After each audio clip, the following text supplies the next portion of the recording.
4장 1절로부터 좀 긴데요. 같이 좀 우리 좀 보시기 바랍니다. 우리 여러분 성경 가지신 분 성경을 좀 같이 펴시기 바랍니다. 사도행전 4장 1절로부터 한번 저하고 교독을 하기 원합니다.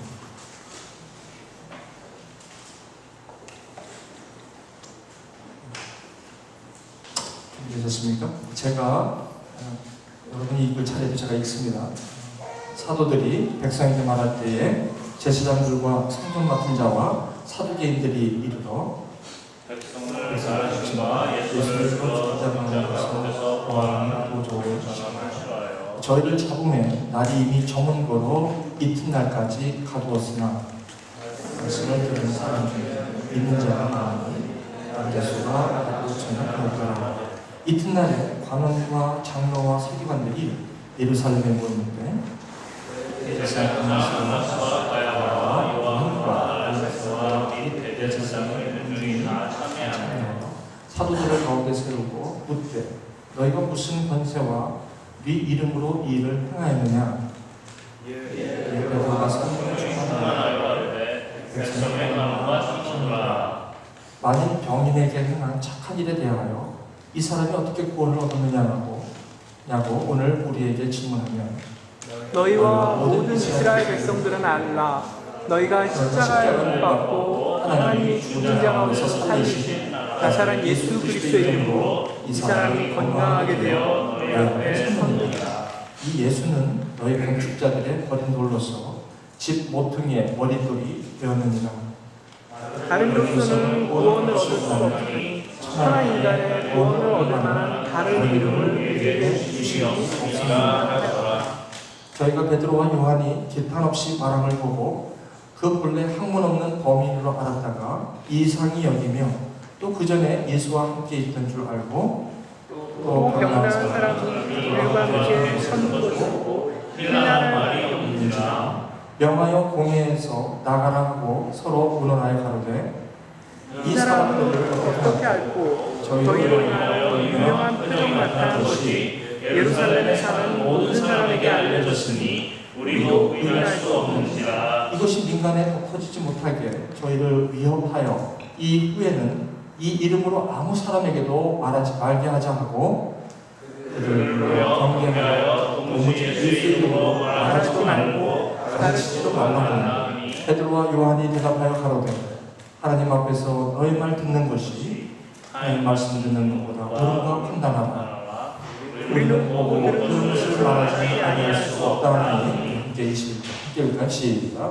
관원들이 백성을 인하여 저희를 어떻게 벌할 우리를 찾지 못하고 다시 위협하여 모아주었으니 이는 모든 사람이 그 변일을 보고 하나님께 영광을 돌리리라. 이는 살아계신 하나님의 말씀입니다. 아멘. 오늘 저는 설교의 제목을 이렇게 한번 붙여봤습니다. 한번 다시 읽어볼까요? 시작. 삶의 진정한 행복은. 이걸 갖다가 원래는요, 삶의 진정한 행복은 어디서 오나 라는 게 원래 제가 붙인 제목인데요.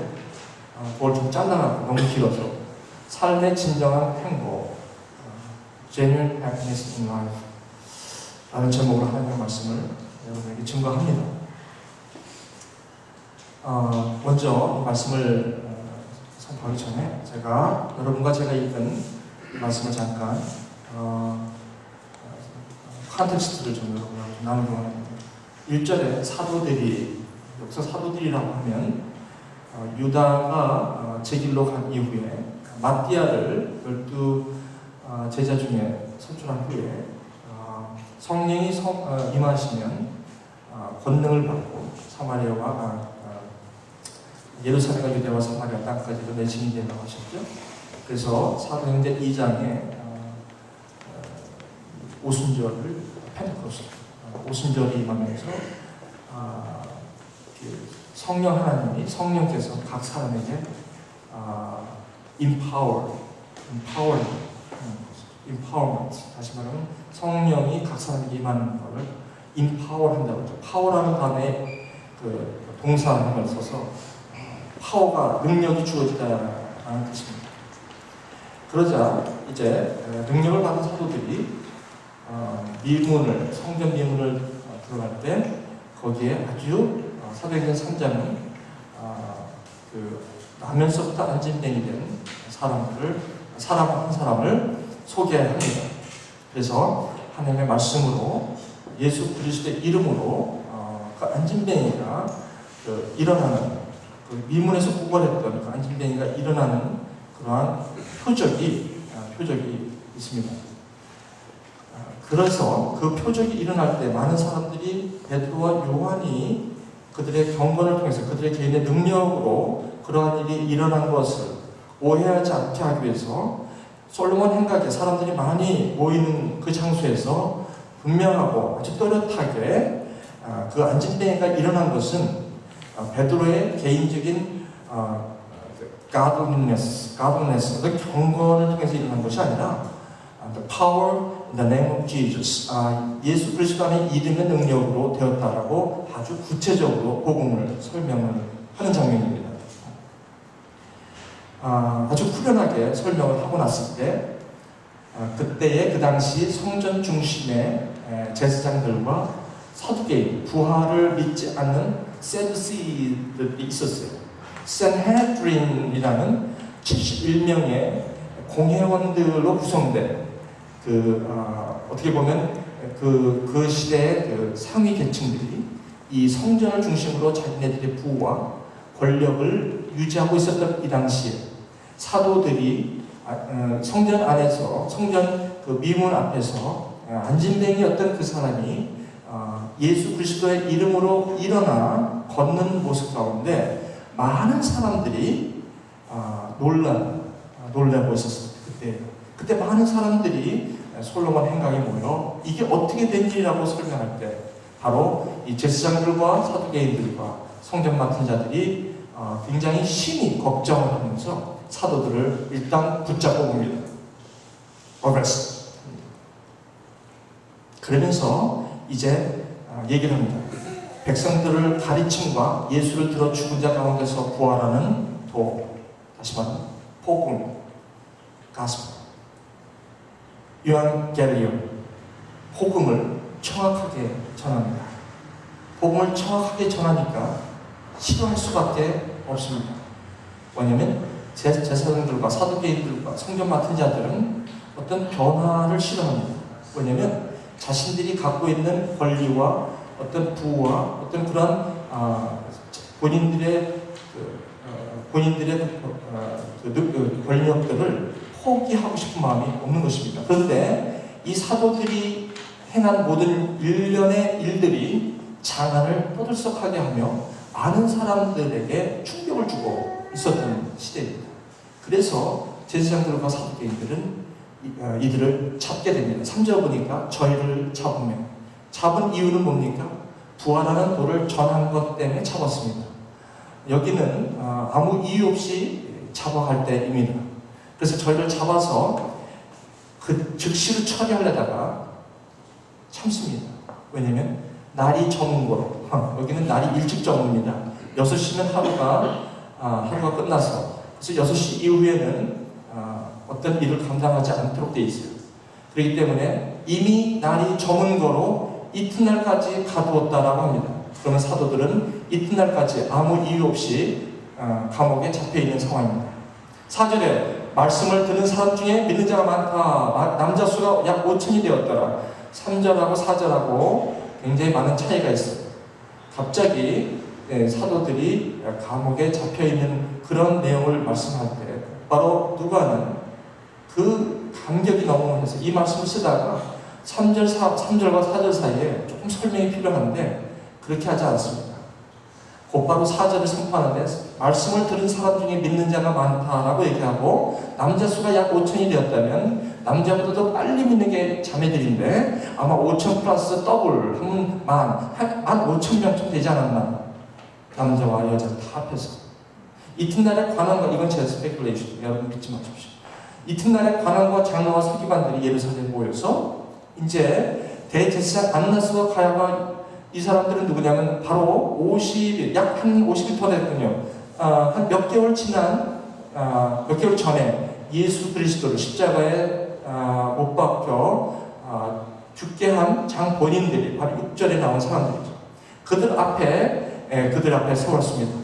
7절에 사도들 가운데 세우고 이제 묻습니다. 7절, 너희가 무슨 권세와 네 이름으로 이런 일을 행하였느냐? 라고 하니까 이때 베드로가 얘기합니다. 성령이 충만하여 얘기를 하는데 백성 환원과 장로들아, 그러면서 9절에 만일 병인에게 행한 착한 일이 돼, 다시 말하면 여기 지금 내 옆에 있는 약 40세가 넘은 이 사람이 안진뱅이였다는 건 여러분도 아시죠? 그렇지만 지금 이렇게 일어나 있는 이것은 이 착한 일에 대해서 여러분이 지금 나한테 묻는다면, 그죠? 그러면 이렇게 얘기하겠습니다 라고 얘기하는 것이 10절입니다. 너희와 모든 이스라엘 백성들은 알라. 베드로와 요한은 죽으려고 환장을 한 사람처럼 예수님이 저들에게 못 박혀 죽은 지가 얼마 안 되는데 감히 어디 앞에라고 너희와 모든 이스라엘 백성들은 알라. 너희가 십자가에 못 박고 하나님이 죽은 자 가운데서 살리신 이 나사렛 예수 그리스도 이름으로 이 사람이 이렇게 지금 나서 걸어다닌다라고 얘기한 것입니다. 그리고 너희 앞에 지금 섰다라는 것입니다. 그러면서 곧바로 얘기합니다. 너희가 죽인 이 예수는 건축자들이 버린 돌로서 집의 모퉁이의 머릿돌이 되었다. 너희들은 아무것도 아닌 하나의 이단을 선포하는 나사렛 괴단의 이단의 괴수로 십자가에 처벌했지만 하나님께서는 바로 그 예수님을 건축의 머릿돌, 모퉁이의 머릿돌, 어떻게 이런 얘기를 베드로가 합니까? 베드로 배운 게 없는 사람이거든요. 무식한 사람이거든요. 레스터도 안 한 것 같아, 내가 볼 때. 아니야, 지금 배철러 디그리도 없어요. 그냥 아마 국민학교 나왔어요. 무슨 얘기를 안 해요. 그냥 날 때부터 그냥 보이자를 하는 사람이 성령이 충만하면요, 이런 얘기가 가능하다는 것입니다. 뭐라고 얘기하면 너의 건축자의 버린 돌이 집의 모퉁이에 머릿돌이 되었다. 멋있네. 아마 PhD 끝나도 이런 말은 못할걸? 다른 이로서는 구원을 얻을 수 없나니 천하인간의 구원을 얻을 만한 다른 이름을 우리에게 주신 일이 없다.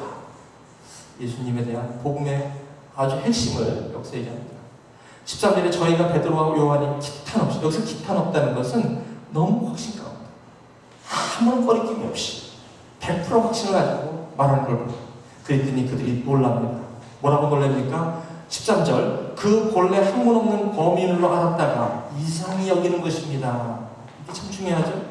어떻게 저렇게 고기잡이 했던 그 무식쟁이가 어떻게 이렇게 멋있는 얘기를 하는 거야? 여러분 13절 보면서 우리가 뭘 할 수 있냐면요, 본래 학문 없는 범인으로 알았다가 이상히 여겼다는 것은 베드로가 11절 12절 얘기한 것들이 바로 이 사람들에게 이해가 되었다는 거예요. 설득당했다는 증거이기도 해요, 여러분. 그렇지 않으면 이상히 여길 이유가 뭐 있겠습니까? 다시 말하면 이 사람들이 베드로와 요한이 얘기하는 것에 은혜를 받았다는 거예요. 다른 말로. How can you say so? 어떻게 그렇게 얘기할 수 있냐? 와우, 이겁니다. It's weird. 이상하다. 너는 그런 말 하는 자기, 그런 말 못하는 말, 그 전에 예수와 함께 다니던 무식쟁이 아니야? 이겁니다. 그렇지 않습니까? 굉장히 중요한 말이죠. 그러니까 복음을 전하니까 진리 앞에 그 제사장들과 사두개인들과 성전에 맡은 자들이 이 말을 들으면서 감동 먹었대는 거예요. 쉽게 말하면 은혜 받았다. 근데 그 은혜를 받을 수 없는 상황. 왜? 권력 때문에 자기가 누리고 있는 그 안정권을 누리기 위해서 이 말의 은혜를 받아도 이 은혜를 받을 수 없는 저들의 모습들을 보면서 참 얼마나 불행한 사람인지 모르겠어요. 여러분, 저는요, 여러분이 행복하고 말해요. 그래서 사람은 두 가지가 있어요. 어떤 사람은 행복합니까? 라고 물었을 때 나는 불행하다고 생각하는 사람이 있는데, 근데 그분들이 불행하다고 생각하는 원인을 볼 때 과연 그 원인은 그 사람이 느끼고 있는 불행인가 하고 볼 때 그게 아닌 경우라면 그 사람이 생각하는 불행은 아마 가짜일 수가 있다는 것입니다. 어떤 분이 당신 행복합니까? 라고 물었을 때 어떤 사람은 예, 나는 행복합니다. 왜요? 바로 이거 때문에 행복합니다 라고 했을 때 그 행복하게 하는 원인들이 진정한 원인이 아닐 때는 그 행복하다고